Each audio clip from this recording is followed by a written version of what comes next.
পৃথিবীতে সবচেয়ে ছোট্ট শব্দ হলো মা, ঠিক কিনা বলেন? এর চাইতে একটু বড় হলো বাবা, কারণ বা দুইবার এক হয়েছে, ঠিক কিনা বলেন? পৃথিবীর মধ্যে সবচেয়ে ছোট্ট শব্দ হলো বাবা, মা। এবং পৃথিবীতে শ্রেষ্ঠ আমার রাসূলের পরে আপনার আমার কাছে, ও বন্ধু, দুনিয়ার মধ্যে যদিও শব্দটা ছোট, কিন্তু সবচেয়ে সম্মানী শব্দ হলো এই মা। কথা বলেন না কেন? বন্ধুরে আমার, আপনি আমি আমরা কেউ চাইব না আমাদের মারা কষ্ট পাক। কথা বলেন না কেন?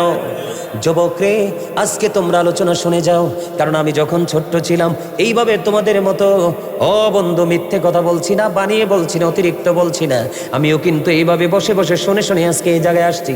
যখন এখানে বসে বসে শুনতাম, যেখানে মাহফিল হতো, সবার আগে বন্ধু আমি চলে যেতাম, সবার আগে হুজুর চেয়ারের বরাবর বসতাম। হুজুর যদি দরুদ পড়ে তার সাথে সাথে স্বর মিলিয়ে আমি দরুদ পড়বো। পড়তে পড়তে পড়তে পড়তে আজকে পড়ানোর জায়গায় মালিক নিয়ে আসলো। কথা বলেন না কেন? আমি যুবক তোমাদেরকে বলি, হুজুরা যখন ওয়াজ করতো, যে হাদিসটা, যে আলোচনাটা আমার কাছে বেশি মজা হতো, পৃথিবীর কাউকে যদি আমি না বলেছি, বাড়ি গিয়ে সবার আগে মাকে শোনাইতাম। জোরে বলেন না সুবহানাল্লাহ। আজকে আমি তোমাদেরকে বলে দেই, যুবক, হৃদয় খুলে শোনো রে যুবক, তুমি তোমার মাকে গিয়ে আজকে গুড নিউজটা দিবা। আমার রাসূল জানিয়ে দিয়েছেন, রাসূলের আহলে বাইতের অন্যতম সদস্য মা খাতুনে জান্নাত ফাতেমা। আমার রাসূল বলে দিয়েছেন, ফাতেমা তো সাইয়্যিদাহু নিসাই আহলিল জান্নাহ। আমার রাসূল বলেছেন, mother Fatema is the leader of females in জান্নাহ। আমার রাসূল বলে দিয়েছে, ও বড়ুরা সন্ডিমুরা, এই গ্রামের নাম কি? জয়কামতা। এই জয়কামতা গ্রামের আমার মা। আমি আমার বোনদেরকে ডেকে ডেকে বলছি গো, আজকে ঘুমিও না, হৃদয়ের জানা না খুলে তোমরা শোনো। আমার রাসূল বলে গেছে, মা বোনেরা যারা, ও বন্ধু, সত্যিকারের ইমানদার হবে, মুমিনা হবে, আমার রাসূল বলেছে, ও বন্ধু, এই সন্ডিপুরা জয়কামতা নেই, এই জয়কামতা, আমরা তলি জয়কামতা গ্রামের আমার মা বোনদেরকে বলছি, এবং মিডিয়ার মাধ্যমে যারা শুনবে তাদেরকে উদারত আহ্বান জানাচ্ছি, পৃথিবীর সব মানুষ যদি তোমার বিপক্ষে চলে যায়, তোমার কোনো ভয় নেই। নবী এবং নবীর পরিবার যদি তোমার জীবন থেকে হারিয়ে যায়, সবচেয়ে বড় বিপদগ্রস্ত হবে তুমি, এই পারেও ও পারেও। এই জন্য রাসূল বলে গেছে, আহলে বাইতের অন্যতম সদস্য, ওই যে আল্লাহ ডাক দিয়ে আল্লাহর হাবিবকে বলছে, হাবিব আপনি আপনার উম্মতগুলোকে জানাইয়া দেন, আপনি যে তাদের কাছে প্রেমময় বাণী নিয়ে গেছেন, এর বিনিময়ে রাসূল বললেন, আল্লাহর পক্ষ থেকে জানানো হলো, রাসূল বলল, আমি এর কষ্টের বিনিময়, দাওয়াতের বিনিময়, রিসালাতের বিনিময়, সৎ উপদেশের বিনিময় আমি তোমাদের কাছে কিছুই চাই না, চাই শুধু আমার আহলে বাইতের ভালোবাসা। আহলে বাইতের অন্যতম সদস্য হলো মা খাতুনে জান্নাত ফাতেমা। আমার রাসূল বলে দিয়েছেন, মা খাতুনে জান্নাত ফাতেমা হবে জান্নাতে মুমিনাদের সরদারিনী। জোরে জোরে কন্যা সুবহানাল্লাহ।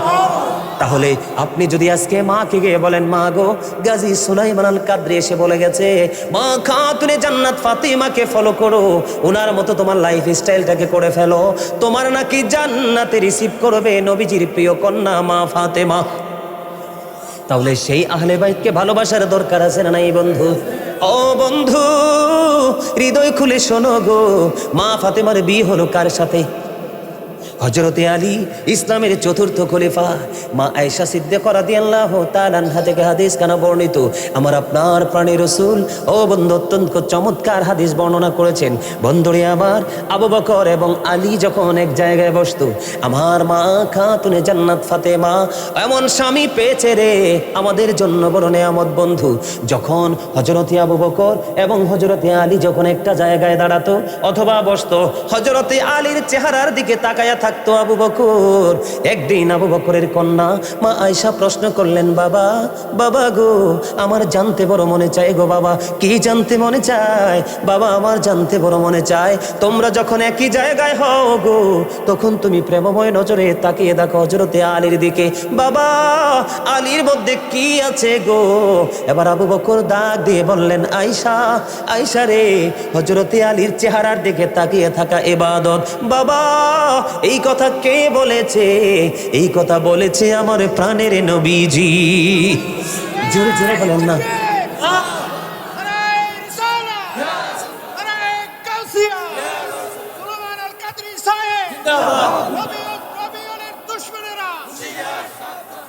বন্ধুরে আমার, এবার আসেন হযরতে আলীর মর্যাদা বোঝানোর জন্য বলছি। বন্ধুরে আমার, এবার আলীর বিয়ে হলো কার সাথে?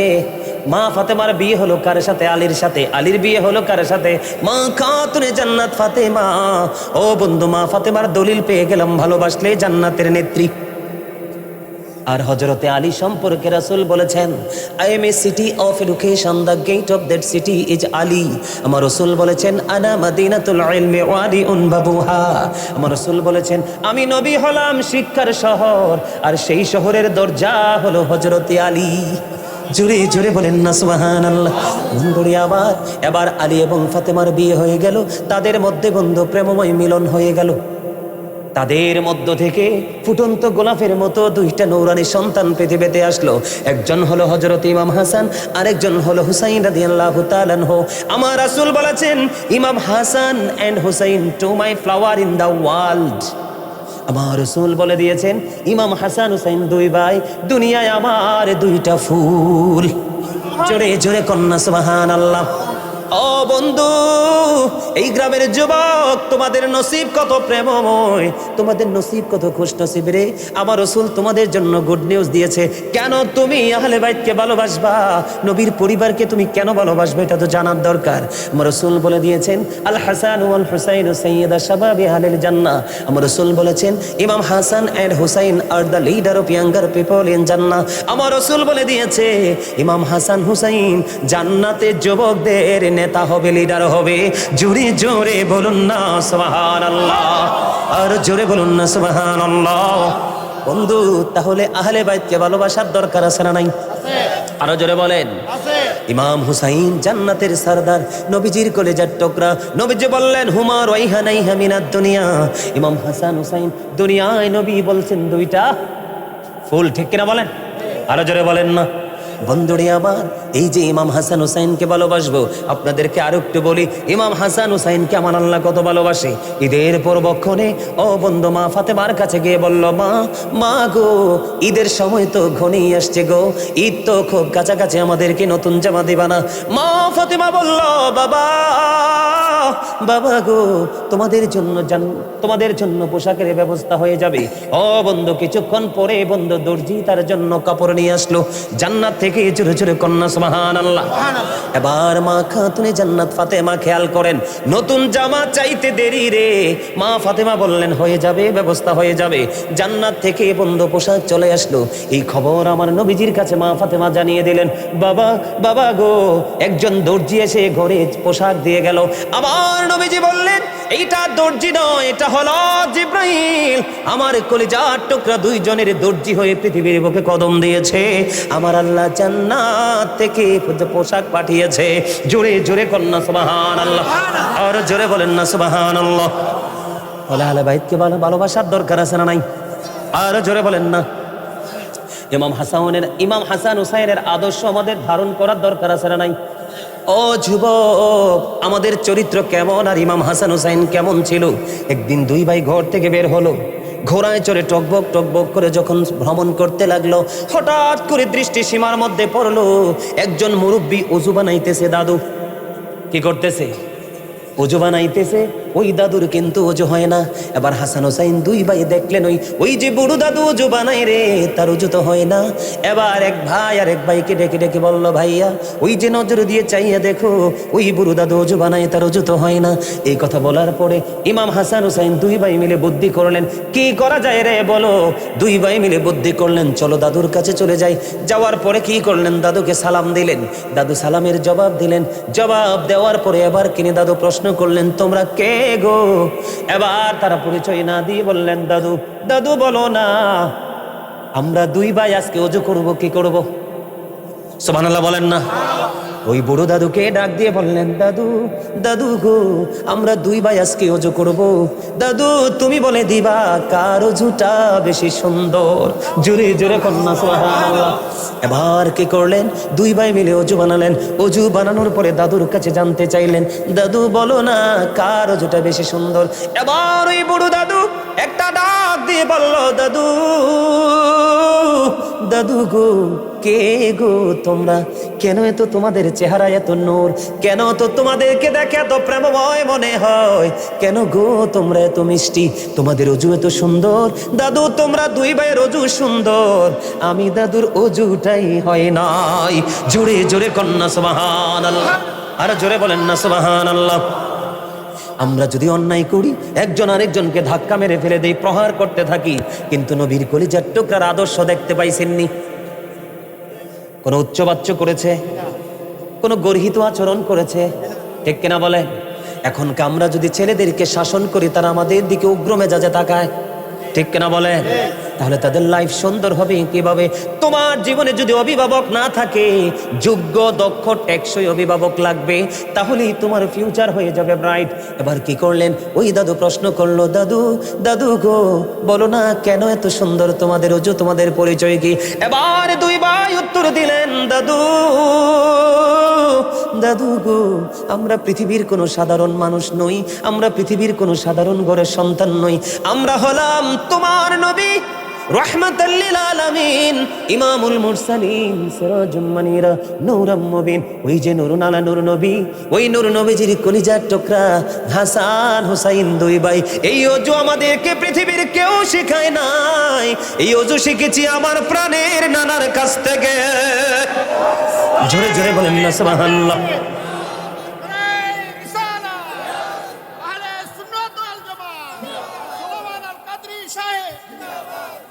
আমি তোমাদেরকে হুসাইনের, হাসান হুসাইনের মর্যাদা বোঝানোর জন্য বলছি। এক্সাম্পল দিয়ে আমি কারবালার ময়দানে ঢুকবো, তোমাদেরকে বুঝাইতে চাই যুবক, ইমাম হাসান হুসাইনের কাছে আমার আল্লাহর কাছে তারা কত পছন্দের। পছন্দের যদি না হতো ওই হাবিবকে ডাক দিত না, ঠিক কিনা?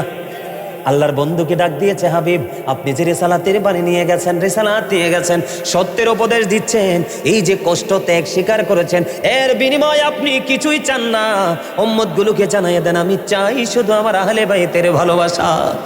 আল্লাহ যদি ভালো না বাসতো আল্লাহর হাবিবকে কিন্তু এত প্রেমময় নির্দেশ দিতেন না, ঠিক কিনা বলেন? যুবক হৃদয় খুলে শোনো রে বন্ধু, বিরক্ত হইও না, বিরক্ত হইও না, কিছুর মধ্যে আলোচনা শেষ করে দিচ্ছি। যুবক রে হৃদয় খুলে শোনো, একদিন এক গ্রাম্য লোক, আমাদের এলাকার মধ্যে অনেক গ্রামের মানুষ নতুন আম গাছে আম ধরলে নিয়ত করে যে হুজুরকে একটা দিব। গাভী যদি বাচ্চা দেয়, প্রথম যদি দুধ দহন করে কয় আমাদের হুজুর কি ইমাম সাহেবকে একটু খাওয়াবো, খাওয়াই কিনা? এটা বাস্তব কথা না? মাঠে যদি সুন্দর সোনালী ফসল ফলে, তখন নিয়ত করে আমাদের হুজুরের বাড়িতে কিছু চাল দিব। এক্সাম্পল দেই, আমি মুন্সিগঞ্জে গেলাম বন্ধু আজে, গত বছরের আগের বছর। এখন আমার যে বাড়িতে বসেছিলাম ওই বাড়ি থেকে স্টেজে যাওয়ার মাঝখানে একটা আলু ক্ষেত আছে। রোজার একেবারে কাছাকাছি সময়ে গিয়েছিলাম, যখন বন্ধু ওই আলু ক্ষেতের উপর দিয়ে কদম দিয়ে যখন গেলাম, ওই আলু বাগানের যেই চাষ করেছিলেন ওই চাষি ডেকে ডেকে এসে বললে, হুজুর আমি আপনাকে এত ভালোবাসি গো, আমার একটা অনুরোধ আজকে আপনাকে রাখতে হবে। আমি বললাম কি অনুরোধ? হুজুর আমার এই জমিনে এত আলু হয়েছে গো হুজুর, আমি খুশি হব আপনি যদি আমার এই জমিন থেকে কিছু আলু নিয়ে যান। বন্ধু আমার গাড়ির পিছনে এক বস্তা আলু তুলে দিয়েছিলেন, আমিও তার ভালোবাসাকে শ্রদ্ধা করেছি, হৃদয় থেকে গ্রহণ করেছি। ওই রমজান মাসে আমি যতগুলো আলুর চপ বা বোর্ডের সাথে ইউজ করেছি, আগে ওর ক্ষেতের আলুগুলো আমি ভক্ষণ করেছি। কেননা আমি যদি না খাই আবার আল্লাহ তো দেখে, তার ভালোবাসাকে একেবারে অবমূল্যায়ন করা হবে, ঠিক কিনা বলেন? এই বাস্তব উদাহরণ আছে না নাই? আমাদের দেশে আছে না? আপনারা মনে রাখবেন, পৃথিবীর কোন দেশে বন্ধু এই বাংলাদেশে আলেমদেরকে মানুষ যত বেশি ভালোবাসে, যত বেশি মূল্যায়ন করে, যত বেশি মর্যাদা দেয়, পৃথিবীর কোন দেশে আলেমদেরকে কেউ এত ভালোবাসে না। আমার একজন ভক্ত বন্ধু সৌদি আরব থেকে আসলো, আসার পরে বলল, হুজুর আমার মন বলে, এটা কিন্তু তার ব্যক্তিগত মনের কথা, এটা তার আবেগের কথা, হুজুর আমার মনে হয় নবীর প্রতি যে ভালোবাসা বাংলাদেশের মানুষের, পৃথিবীর সব দেশের মানুষের আগে বাংলাদেশের মানুষ আগে নবীকে হাসরের ময়দানে খুঁজে পাবে। আর জোরে কন্যা সুবহানাল্লাহ। একজন বাঙালি প্র্যাকটিক্যালি আমার সাথে, বন্ধুরে আমার, একজন গ্রাম্য লোক মনে মনে নিয়ত করলো, আমি রাসূলের দরবারে একটা হরিণ উপহার দিব। যেমন কথা তেমন কাজ, তিনি কি করলেন? একটা বাচ্চা হরিণী ধরে নিয়ে আসলেন, বাচ্চা হরিণী ধরে নিয়ে আসলেন, রাসূলের কাছে দিলেন। এবার বন্ধু হযরতে হাসান রাদিয়াল্লাহু তাআলা আনহুকে হরিণের বাচ্চাটা দিয়ে দেওয়া হলো। এই দিয়ে দেওয়ার সময় হঠাৎ করে নজর দিয়ে চাইয়া দেখলেন ইমাম হুসাইন যে ভাইয়াকে হরিণের বাচ্চাটা দিয়ে দিল। এবার ইমাম হুসাইন দৌড়ে ছুটে আসলো। বন্ধু দেখবেন আমাদের বাংলাদেশের মধ্যে এই রীতিটা এখনো আছে। মেয়ের ঘরের বাচ্চারা যখন আসে দাদা দাদু কিন্তু ছেলের ঘরের আদর একটু কমায় দেয়, দেয় কি দেয় না? কয় আমার মেয়েটা অনেক দূরে থাকে, এই আমার নাতি নাতকুরগুলো আদর থেকে বঞ্চিত হয়, একটু হৃদয় দিয়ে ভালোবাসে, আদর করে কোলে করে আদর দিয়ে বন্ধু রাখে কিনা? বন্ধুরে আমার, বন্ধু এবার কি করলো? ইমাম হুসাইন দেখতে পেলেন ওই যে হরিণীর বাচ্চাটা ভাইয়াকে দিয়ে দিয়েছে। এবার দৌড়ে ছুটে আসলেন প্রাণের নানার কাছে। নানা, নানা গো, ভাইয়াকে তো হরিণীর বাচ্চা দিয়েছ, আমারও তো একটা লাগবে। জোরে বলেন না সুবহানাল্লাহ। আমি বুঝাইতে চাই ইমাম হাসান হুসাইনকে আমার আল্লাহ কত বেশি ভালোবাসে বন্ধু। এবার কি করলেন? নবীজির কাছে হরিণ আসছে কয়টা? বন্ধু কতবার আমি পড়েছি রে, যতবার আমি পড়েছিলাম ততবার আমি পেজটার দিকে শুধু তাকিয়ে দেখলাম আমার আল্লাহ কত ভালোবাসে রে। তাদেরকে জানি কাল হাসরে পাবো কিনা, সেই মর্যাদার সমকক্ষে যেতে পারবো কিনা মনের ঘরে বন্ধু মনের অজান্তেই ভাবনা চলে আসে। এবার কি করলেন? ও বন্ধু, ইমাম হুসাইন এসে চাইলেন নানা গো আমার একটা হরিণ লাগবে তো। এই কথা বলার পরে ইমাম হুসাইন হরিণে চাইতে দেরি আমার নবীজি ওই যে দেখেন আমার চোখের সামনে গেটের বাইরে কিছু মানুষ দাঁড়িয়ে আছে, দেখেন স্পষ্ট দেখা যায়। এটা প্র্যাকটিক্যাল, আমি বোঝানোর জন্য বলছি, প্র্যাকটিক্যালি দেখতে পাচ্ছেন কিনা? ঠিক আমার নবীজি ও বন্ধু সুন্দর করে নিবিড় ভাবে দেখায় দেখলেন দুইটা হরিণ দৌড়ে নবীজির দিকে ছুটে আসছে। এবার এসে বন্ধু একটা হরিণীর বাচ্চা, আরেকটা হলো বড় হরিণী। এবার হরিণী নবীজির সামনে আসলো। আসার পরে আল্লাহর কুদরতে হরিণীর জবান খুলে গেল। ওই হরিণীর জবান যখন খুলে গেল বন্ধু, এবার নবীজির কদমে সালাম দিয়ে দিলেন, ইয়া রাসূলুল্লাহ, ইয়া হাবিবাল্লাহ, নবী গো আপনার কদমে যেই হরিণের বাচ্চাটা দেওয়া হয়েছে ওই বাচ্চাটার মা আমি গো, আপনার কলিজার টুকরা হাসানকে দেওয়া হয়েছে। ইয়া রাসূলুল্লাহ, আমি মা হয়ে আজকে আমার আরেকটা বাচ্চা আপনার কদমে দিয়ে গেলাম, আপনার ওই কলিজার টুকরাকে দিয়ে দেন। জোরে জোরে বলেন না সুবহানাল্লাহ। বন্ধুরে আমার, ও বন্ধু আমি আপনাদেরকে বুঝাইতে চাই হরিণ কি নিজের পাওয়ারে চলতে পারে নাকি আল্লাহর হুকুমে? কথা বলেন না। এ হরিণী পাঠাইছে কে? আমার আল্লাহ। শুধু এখানে এখান্ত নয়, আমি আপনাদেরকে আরেকটু বুঝাইতে চাই বন্ধু, বিরক্ত হননি? যুবক ভাইরা তোমাদের কাছে ভালো লাগেনি? যুবকরা হাত তুলে দেখাও কার কার কাছে বেশি ভালো লাগে। সবাই যুবক মারহাবা। ইয়া রাসূলুল্লাহ, ইয়া গাউসুল আজম দস্তগীর। বন্ধুরে আমার, আমার দিকে তাকান। ইমাম হুসাইন ছোট্ট ওই দিকে যাচ্ছে খেলার জন্য। মা খাতুনে জান্নাত ফাতেমার গলা জড়িয়ে ধরলেন। মা, মা গো, আমি বন্ধু অত্যন্ত প্রেমময় খবর শুনে নেন। এবার মা, আমি একটু খেলতে চাই বন্ধুদের সাথে, আসার পরে আমাকে আপেল দিতে হবে। মা খাতুনে জান্নাত কোনো চিন্তা করলেন না, তিনি বললেন হ্যাঁ বাবা তোমাকে আমি আপেল দিব। এই কথা বলার পরে ইমাম হুসাইন খুশি হয়ে বন্ধু চলে গেলেন। খেলা শেষ করে খেলতে যখন গেল এবার কি করলেন? মা ফাতেমার ব্রেইনে ঢুকলো যে মদিনার কোথাও তো এখন আপেল পাওয়া যাবে না, কারণ এখন তো আপেলের সিজন না। আমি যে আমার হুসাইনকে কথা দিলাম আপেল দিব, যদি দিতে না পারি রে আমি মা তো মিথ্যাবাদী হয়ে যাব। মা ফাতেমার মধ্যে বন্ধু একটা চিন্তা যখন চলে আসলো, যারা মদিনায় গিয়েছে তারা দেখেছে আমার নবীজি রওজা মোবারক থেকে ও বন্ধু মা ফাতেমার বাড়ি বেশি দূরে ছিল না, অল্প কিছু ডিস্টেন্স ছিল বন্ধু। আমিও গিয়ে দেখেছি যে এই দুই চোখ দিয়ে প্রাণ ভরে দেখে এসেছি বন্ধু। এবার কি করলেন?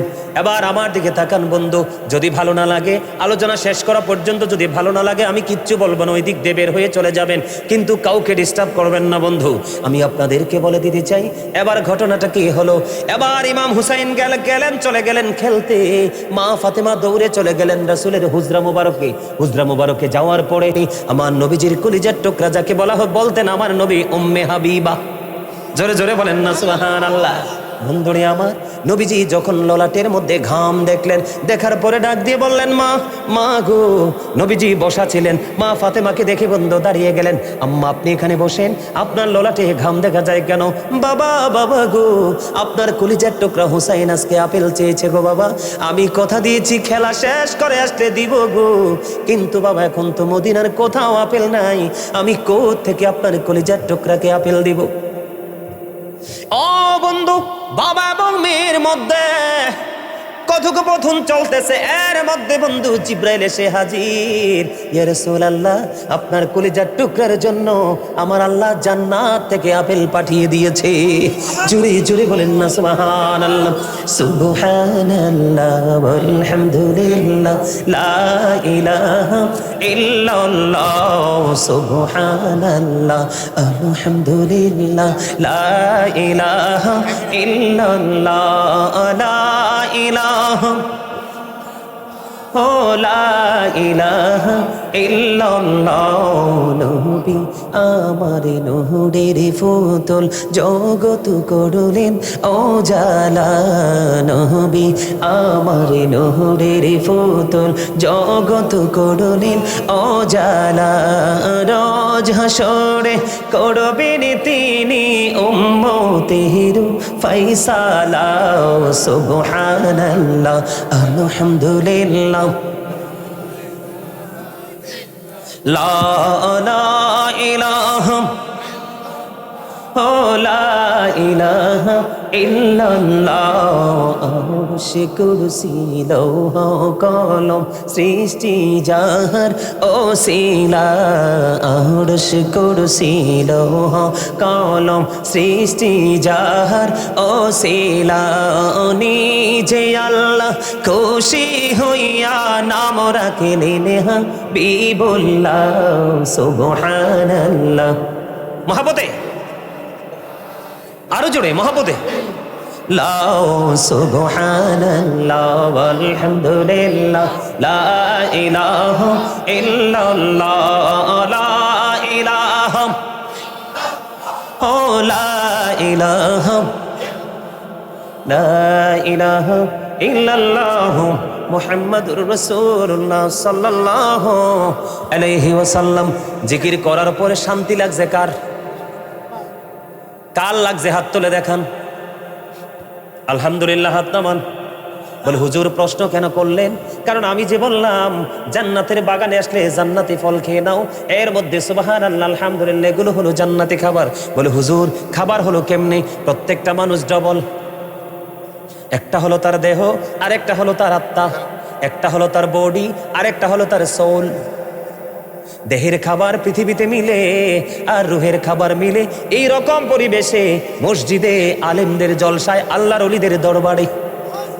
কথা বলেন ঠিক না ঠিক? এই জন্য এটা হলো আজকে ইমানদারের জন্য রুহানিয়াতের বাজার করার জায়গা। আজকে আসছেন আপনারা মার্কেটিং করার জন্য, প্রাণ ভরে বন্ধু মার্কেটিং করে নেবেন। এই মার্কেটিং এর মধ্যে ফার্স্ট চয়েস থাকবে আপনার ইমানকে মজবুত করার ট্রেনিং। আর দ্বিতীয়ত হলো আপনার ইমান যদি মজবুত করতে পারেন, বাজারের ব্যাগে অল্প হলেও সপ্তাহটা চলে যাবে। তার মানে রাসূল বলেছেন আখলিস দীনাকা ইয়াকফিকাল আমালুল কালিল। আপনি আপনার দ্বীনকে কি করতে হবে? খাঁটি করতে হবে। কালিল দ্বারা বুঝিয়েছেন অল্প আমলই আপনার নাজাতের জন্য যথেষ্ট হয়ে যাবে। বন্ধুরে আমার, বলতেছিলাম হৃদয় খুলে শোনেন। এবার কি করলো? জিবরাইল চলে আসলো, ইয়া রাসূলুল্লাহ জান্নাতি আপেল চলে আসলো গো, আপনার কলিজার টুকরার জন্য আমার আল্লাহ পাঠিয়ে দিল। এবার কি করলেন? জিবরাইল বললেন, ইয়া রাসূলুল্লাহ আমার 2টা বাটি লাগবে আর একটা চাকু লাগবে। এবার 2টা বাটি বন্ধু আনলেন মা আয়েশা সিদ্দিকা রাদিয়াল্লাহু তাআলা আনহার ঘর থেকে, আর একটা চাকু। এবার বন্ধু আপেলটাকে অর্ধেক করা হলো। অর্ধেক করার পরে বন্ধু অর্ধেকটা বাটির মধ্যে রাইখা আরেকটা দিয়ে ঢাইকা দিলেন, আর অর্ধেকটা বন্ধু নবীজিকে বলে দিলেন সবাই খাওয়ার জন্য। আলাপ আলোচনা শেষ হয়ে গেল। ইমাম হুসাইন খেলা শেষ করে বাড়ি ফিরে আসলো। মা ফাতেমা আসার পরে যখন আপেল চাইলেন, মা ফাতেমা আপেলটা খেতে দিলেন। আপেলটা যখন বন্ধ খেতে দিলেন, খেতে দেওয়ার পরে ইমাম হুসাইন আপেল খাওয়ার পরে বললেন, মা মা মা গো, এত মজার আপেল তো আমার জীবনে কোনোদিন খাইনি গো, এখন থেকে প্রতিদিন আমাকে আপেল দিতে হবে। মা জানতে বড় মনে চায় গো, এই আপেল তুমি কোথা থেকে এনেছো? বাবা বাবা বাবা গো, এই আপেল তো আমি আনিনি, তোমার নানার কাছে আমার আল্লাহ জান্নাত থেকে পাঠাইছে। জোরে জোরে কন্যা সুবহানাল্লাহ। বন্ধু, মা ফাতেমার কাছ থেকে যখন শুনলেন তোমার নানার কাছে আপেল এসেছে, তোমার নানা ব্যবস্থা করে দিয়েছে, এই কথা বলার দেরি একটা সেকেন্ড দেরি করলেন না। ইমাম হুসাইন দৌড়ে চলে গেলেন মা খাতুনে জান্নাত ফাতেমার সঙ্গ ছেড়ে। এবার নানার কাছে গেলেন, নানা নানা গো, আজ থেকে প্রতিদিন আমাকে আপেল দিতে হবে, এমন আপেল তোমার জীবনে আর কোনোদিন খাইনি। আমার নবীজি বললেন, নানা গো ব্যবস্থা হয়ে যাবে, যাও। এবার বন্ধু চলে গেলেন, কিন্তু রহস্য হলো কোথায়? ওই যে বাটির মধ্যে অর্ধেক আপেল জমা। বন্ধুরে আমার, প্রতিদিন একবার করে সরাইতে হবে এই বাটিটা। মা ফাতেমা নিয়ে রেখে দিলেন, দিন চলে গেল, রাত পাড়িয়ে গেল। পরের দিন যখন হলো, ও বন্ধু বাটি সরাইয়া দেখে ওই আপেলটা পুরোপুরি আস্থা হয়ে আছে। জোরে জোরে কন্যা সুবহানাল্লাহ। আপেলটা আস্থা হয়ে গেছে, কিন্তু জিব্রাইলের কথা হলো এই আপেল কিন্তু পুরোটা খাওয়া যাবে না। ঠিক যেইভাবে দেখিয়েছেন এমনি ভাবে প্রতিদিন অর্ধেকটা আপেল কেটে সবাই মিলে খাবেন, আর বাকি অর্ধেকটা আপনারা বাটি দিয়ে ঢাইকা রেখে দিবেন। বন্ধুরে আমার, মা ফাতেমা আজকে খাইলেন আপেল কিন্তু একটাই, গতকালকে স্বাদ ছিল একটা, আজকের স্বাদ হয়ে গেল বন্ধু ভিন্ন রকম। আবার কি করলেন? মা ফাতেমা আবার ঢাইকা রেখে দিলেন। ঢাইকা যখন রেখে দিলেন, রেখে দেওয়ার পরে পরের দিন আবার ঢাকনা সরালেন। সারা পরের দিন ঢাকনা সরানোর পরে চাইয়া দেখলেন আবার পুরো আপেলটা আস্থা হয়ে আছে। বন্ধুরে আমার, এমনি করে করে কেদা প্রমাণ করেছে 2 বছর পর্যন্ত যখন ঢাকনা সরাইতো, ঢাকনা সরানোর পরে চাইয়া দেখতো ওই আপেলটা পুরো আস্থা হয়ে গেছে। অর্ধেকটা কেটে কেটে খাইছে, প্রতিদিন ভিন্ন ভিন্ন স্বাদ। 2 বছর পরে আল্লাহর রহমতে, আল্লাহর কুদরতে আপেলটা অদৃশ্য হয়ে যায়। জোরে জোরে কন্যা সুবহানাল্লাহ। বন্ধুরে আমার, দেখছেননি চাইতে দেরি চাইছে কোথায়? জমিনে, মায়ের কাছে। কোথায়? আর আপেল পাঠাইছে আমার আল্লাহ জান্নাত থেকে। আর আপনি আমি ঘরের বাচ্চাকে টাকা দিয়ে দিলেও ভালো জিনিস আনতে পারে না। কথা বলেন না কেন? আছে না নাই? তাহলে ইমাম হুসাইনের দাম আছে না নাই? মর্যাদা আছে না নাই? তাহলে তাদের সাথে প্রেমের ডুরি লাগানোর দরকার আছে না নাই? বন্ধু, এখানে এই শুধু ক্ষান্ত নয় রে, আমার দিকে বন্ধু তাকান। ইমাম হাসান হুসাইন 2 ভাই হাতের লেখা লেখলেন। হাতের লেখা লেখার পরে ও বন্ধু রাসূলের কাছে গেলেন, নানা গো বলে দাও না কার লেখা বেশি সুন্দর। আমার নবীজি পাঠাই দিলেন, তোমার বাবার কাছে চলে যাও। কার কাছে? হযরতে আলীর কাছে। এবার আলীর কাছে চলে আসলেন, বাবাকে বলে দাও না কার হাতের লেখাটা বেশি সুন্দর। এবার হযরতে আলী একটা ডাক দিয়ে বললেন, বাবা বাবা গো, চলে যাও তোমার মায়ের কাছে, যিনি জান্নাতের সারাদারিনী। এবার মা খাতুনে জান্নাত ফাতেমার কাছে যখন বন্ধু চলে গেল, চলে যাওয়ার পরে এবার খেয়াল করে দেখেন তাদেরকে আমার আল্লাহ কত বেশি ভালোবাসে। বন্ধু, তাদেরকে কত বেশি ভালোবাসে রে। এবার মা ফাতেমা বললেন, আমার ঘরে 7টা মতি আছে। কয়টা? আমার ঘরে 7টা মতি আছে। তোমাদের দিকে আমি নিক্ষেপ করব। তোমাদের দিকে আমি কি করব? নিক্ষেপ করব, মানে ঘর থেকে তোমাদের দিকে আমি ফেলাবো। যে যত বেশি কুড়াইতে পারবা তার হাতের লেখা বেশি সুন্দর বলে গণ্য হবে। বন্ধু, মা ফাতেমা নিক্ষেপ করতেছেন। বন্ধু নিক্ষেপ করতে করতে বন্ধু 6টা নিক্ষেপ করে ফেললো। 2 ভাই বন্ধু 3টা করে 6টা কুড়িয়ে নিল। আর বাকি আছে কয়টা? আর বাকি আছে একটা। এবার তিনি কি করলেন বন্ধুরি আমার? এবার মা ফাতেমা যখন মতিটা হাতে নিলেন, আমার আল্লাহ জিব্রাইলকে একটা ডাক দিয়ে বললেন, জিব্রাইল যাও ওই ফাতেমার বাড়ি চলে যাও রে। ফাতেমা যখন মতিটা নিক্ষেপ করবে, ওইটাকে আর 2টা টুকরা করে ইমাম হাসান হোসেন 2 ভাইয়ের বাগে অর্ধেক করে দিয়ে দাও। বন্ধুরে আমার, মা ফাতেমা নিক্ষেপ করতে দেরি, নজর দিয়ে চাইয়া দেখলেন অটোমেটিক্যালি মতিটা 2টা ভাগ হয়ে গেল। 2 ভাইয়ের দিকে 2 অংশ চলে গেল। মা গো বলো না কার লেখা বেশি সুন্দর? এবার মা ফাতেমা ডাক দিয়ে বলল, বাবা গো তোমাদের 2 জনের লেখাই সমান সুন্দর। জোরে জোরে কন্যা সুবহানাল্লাহ। তাহলে তাদেরকে ভালোবাসার দরকার আছে না নাই? তাদের সাথে মোহাব্বত লাগানোর দরকার আছে না নাই? বন্ধুরে আমার, ইয়াজিদের বাবা ছিলেন ওই পাপিষ্ট ইয়াজিদের কথা না বললে কারবালার ইতিহাস বুঝবেন না। তার কথা আমরা বলতে চাই না, কারণ হি ইজ ভেরি ক্যারেক্টারলেস। চরিত্রহীন ছিল একজন। কিন্তু তার বাবা আমির মুয়াবিয়া ছিলেন সত্যিকারের রাসূল প্রেমিক।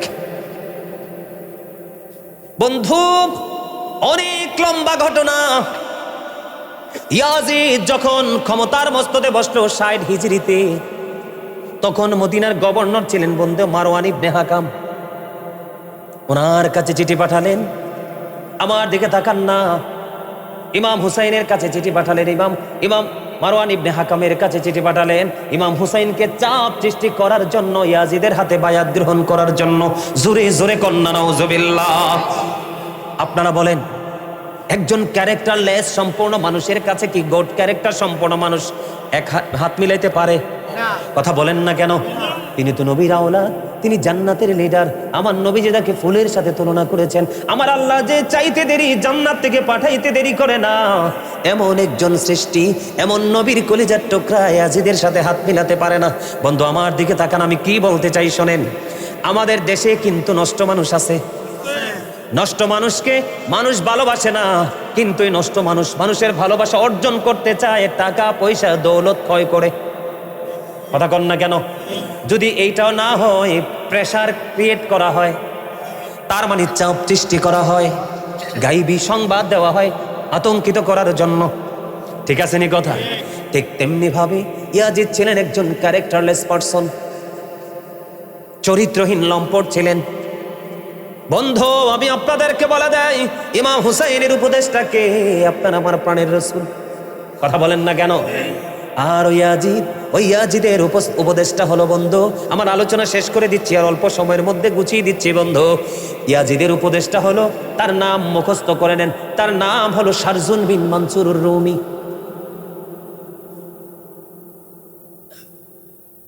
তোমাদেরকে বলছিলাম কথা বলো না, কথা বলবা? আরো জোরে বলবা কথা, কি করবা? চুপ। ঠিক আছে? কারণ এতক্ষণ ধৈর্য ধরেছ, আর একটু ধৈর্য ধরো। আমি আবারও বলছি, আপনাদের মধ্যে যদি কোনো বিরক্তি বা ক্লান্তি বা প্রতিকূলতা সৃষ্টি হয় মানসিকভাবে, তাইলে ওই যে অনেকে দেখেন না বের হয়ে যাচ্ছে না, গিয়ে একটু হাঁটাহাঁটি দিয়ে আসবেন, কিন্তু কানটা রাখবেন ওয়াজের দিকে যদি শেখার ইচ্ছা থাকে। আর যদি বলে না হুজুর মানে মন চাইছে না, তাইলে আমি মনে করি বাড়ি থেকে ঘুমানো বেটার। ঠিক না? কারণ এই একটা মাহফিল অনেক কষ্ট করে। জিজ্ঞেস করেন ওনারা, আল্লাহু আকবারটা তো মজা হয়েছে না? হয়েছে? কথা বলেন, আল্লাহু আকবারটা মজা হয়েছে? এখন কই মূল ওয়াজে যাইতে চাই, কিন্তু আপনারা তো এখনো অ্যাক্টিভ হন নাই। আপনারা মূল ওয়াজে যাইতে হলে আপনাদেরকে একটু অ্যাক্টিভ হতে হবে। আপনারা কি একটু অ্যাক্টিভ হতে পারবেন আমার সাথে? আরো জোরে বলেন সবাই, সবাই আরো জোরে। একটু বলে দেই, এতক্ষণ যেহেতু আপনাদেরকে বুঝাইছি, আলোচনা ঢুকলে কিন্তু ডান বাম প্রাসঙ্গিক কোনো আলোচনা আসবে না। প্রসঙ্গক্রমে সাবজেক্টের সাথে যেটা মিল সেটাই আসবে। এক্সাম্পল স্বরূপ আপনাদেরকে দিব, কিন্তু সেই আলোচনাটায় যাওয়ার আগে আরেকটু বলে দেই আপনাদেরকে, বিশেষ করে যুবক ভাইদেরকে। কেউ যদি রসুলকে ভালোবেসে প্রতিদিন 1000 বার দরুদ পড়তে পারে, নবীজি বলছে সে ইন্তেকাল করার আগে জান্নাত দেখবে। আরো জোরে বলেন না সুবহানাল্লাহ। খেয়াল করছেন? হাদিসের রাবি হলেন হযরতে আনাস রাদিয়াল্লাহু তাআলা আনহু। হাদিসখানা এসেছে দাইলামি শরীফের মধ্যে। আমার রসুল বলে দিয়েছেন, কেউ যদি রসুলকে ভালোবেসে প্রতিদিন 1000 বার দরুদ পড়তে পারে, সে জান্নাত না দেখা পর্যন্ত তার মৃত্যু হবে না। জুম্মার দিনে কেউ যদি নবীকে মহব্বত করে মাত্র 80 বার, কতবার? মাত্র 80 বার যদি কেউ দরুদ পড়তে পারে, তার 80 বছরের সগীরা গুনাহ আমার আল্লাহ মাফ করে দেয়। আর ওই যে বারবার বলে একটু জোরে বলার জন্য, আল্লাহ কিন্তু আপনাকে আমাকে জবান দিছে বসে বসে ভোট খাওয়ার জন্য না, বাদাম খাওয়ার জন্য না, চা দোকানে বসে বসে মানুষের বদনাম করার জন্য না। যুবকদেরকে বলি, তোমরা যারা আছো বন্ধুদেরকে নিয়ে কোনো কোলাহল পরিবেশে গিয়ে অগ্রহণযোগ্যভাবে বক্তব্য দেওয়ার জন্য না। হুজুর কেন দিয়েছে জবানটা? আল্লাহ রাব্বুল আলামিন বলেছে, এদিক তাকান, আল্লাহ রাব্বুল আলামিন বলেছেন, remember me then I will remember you. আল্লাহ রাব্বুল আলামিন বলেছেন, ফাদকুরুনি আযকুরুকুম, তোমরা আমাকে স্মরণ করো, আমি তোমাদেরকে স্মরণ করব। জোরে কন্না সুবহানাল্লাহ। তার মানে আল্লাহ আমাদেরকে জবান দিয়েছে কিসের জন্য? জিকির করার জন্য। এখন জিকিরের অর্থ কি? জিকির কাকে বলে? কত প্রকার, এদিক তাকান। সুবহানাল্লাহ বলা আল্লাহর জিকির, আলহামদুলিল্লাহ বলা এটাও জিকির, আল্লাহু আকবার বলা এটাও জিকির, লা ইলাহা ইল্লাল্লাহ বলা এটাও জিকির, কাউকে ভালো কাজের জন্য ডেকে আনা এটাও জিকির, কাউকে খারাপ কাজ করতে দেখলে থামিয়ে দেওয়া এটাও জিকির, নামাজে দাঁড়িয়েছেন ওটাও জিকির, হজে গেছেন ওটাও জিকির। সুবহানাল্লাহ বলেন না? তাহলে আমরা এখানে কোথায় আছি? জিকিরের জলসায়। কোথায়? আমাদেরটা জলসা, কারণ আমরা এই জলসা সম্পূর্ণ করব দাঁড়িয়ে এবং বসে, ঠিক কিনা বলেন? তাহলে আমরা জিকির করব তো আরো জোরে। আরেকটা মজার হাদিস হলো, নবীজি বলছে আমরা যারা জান্নাতের বাগানে আসছি আমরা জান্নাতের মেহমান। কিসের মেহমান বলেছে কে? আল্লাহ এবং আল্লাহ রাসূল। তা আমরা যখন জান্নাতের বাগানে আসছি জান্নাতের মেহমান, এখন মেহমান আসলে খাইতে হয় না? কথা বলেন, খাইতে তো হয়। এখন আল্লাহ রাসূলের কথা অনুযায়ী, আল্লাহর কথা অনুযায়ী আমরা জান্নাতের বাগানের মেহমান হয়ে গেছি। এখন আমাদের খাবার কি? জিকির। You are great my dear brother. আলহামদুলিল্লাহ বলেন। Absolutely right Ansar, thank you very much. আলহামদুলিল্লাহ বলেন। আরে আরো জোরে, আরো জোরে।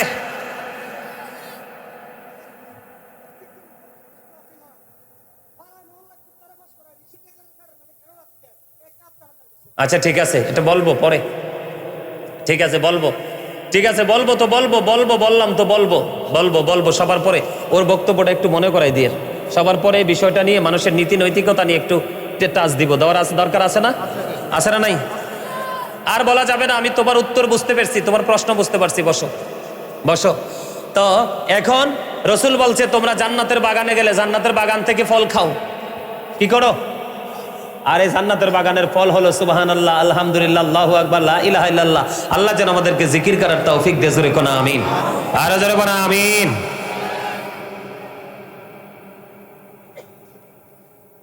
আল্লাহ রাব্বুল আলামিন কি বলেছে বন্ধু পবিত্র কালামে হাকিম? আমি আমার আলোচনার বিষয়ের মধ্যে ঢুকতে চাই, আপনাদের সবাইকে বিনীতভাবে অনুরোধ করব ধৈর্য ধরে এতক্ষণ পর্যন্ত যেইভাবে আলোচনাগুলো শুনেছেন বন্ধু শুনতে থাকবেন। আল্লাহ রাব্বুল আলামিন পবিত্র কালামে হাকিম স্পষ্ট করে বলে দিয়েছেন, কুল লা আসআলুকুম আলাইহি আজরান ইল্লাল মাওয়াদ্দাতা ফিল কুরবা। আল্লাহ রাব্বুল আলামিন বলে দিয়েছে, আমিও কিন্তু জিকির করেছি, আপনিও করেছেন। আমি তেলাওয়াত করেছি, আপনি আল্লাহু আকবার ধ্বনি দিয়েছেন, দুজনের জিকির হয়ে গেল। খুব চমৎকার, ঠিক কিনা বলেন? আরো জোরে। এইভাবে জিকির করতে হবে।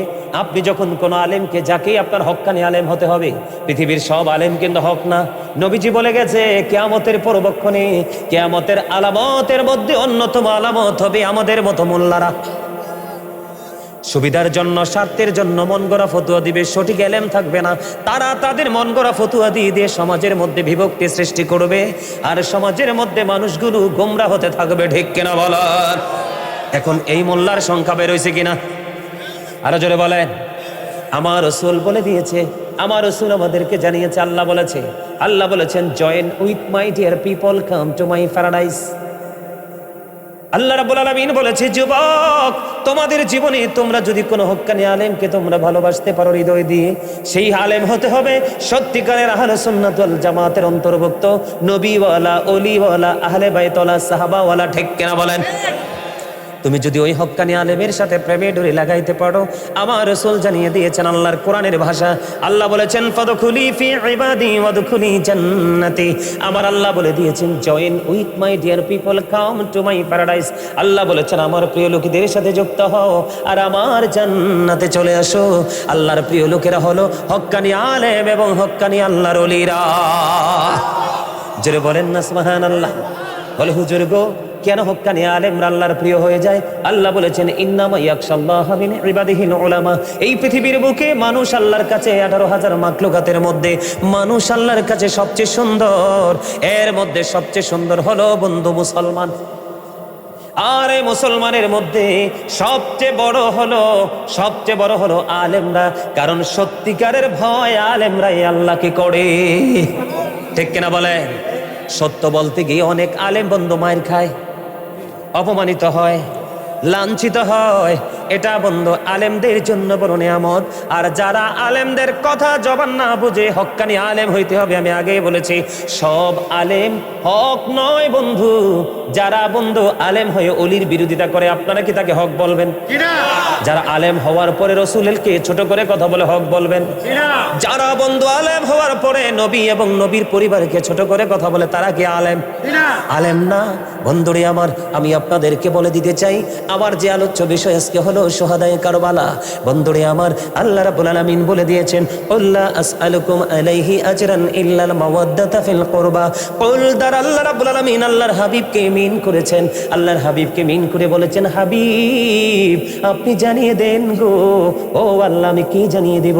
আমার আল্লাহ ডাক দিয়ে বললেন, হাবিব আপনি জানিয়ে দেন, আপনি বলে দেন, আমি যে তোমাদের কাছে রিসালাতের বাণী নিয়ে আসলাম, সত্যের সন্ধান নিয়ে আসলাম, আমি যে তোমাদের জন্য নিয়ামতের উপদেশ দিয়ে গেলাম, এর বিনিময়ে আমি তোমাদের কাছে কিছুই চাই না রে। ও রাসূল গো, ইয়া রাসূলুল্লাহ, ইয়া হাবিবাল্লাহ, আপনি চান কি নবী? আমার রাসূল বলে দিয়েছেন, আমি চাই আমার আহলে বাইতের ভালোবাসা। যারা বলেন না সুবহানাল্লাহ। এটা কিন্তু হাদিস শরীফ না, এটা কিন্তু পবিত্র কালামে হাকিম, আল্লাহর কৌল হে মাহফুজের কোরআন। ও যুবক, তোমরা ভালো করে শোনো, কারণ কারবালা কেন হলো, আহলে বাইত কেন শহীদ হলো, আহলে বাইতের অন্যতম সদস্য ইমাম হুসাইন রাদিয়াল্লাহু তাআলা আনহু কেন রে ওই 61 হিজরিতে ওই কারবালার ময়দানে নির্মমভাবে বন্ধু শাহাদাত বরণ করতে হলো।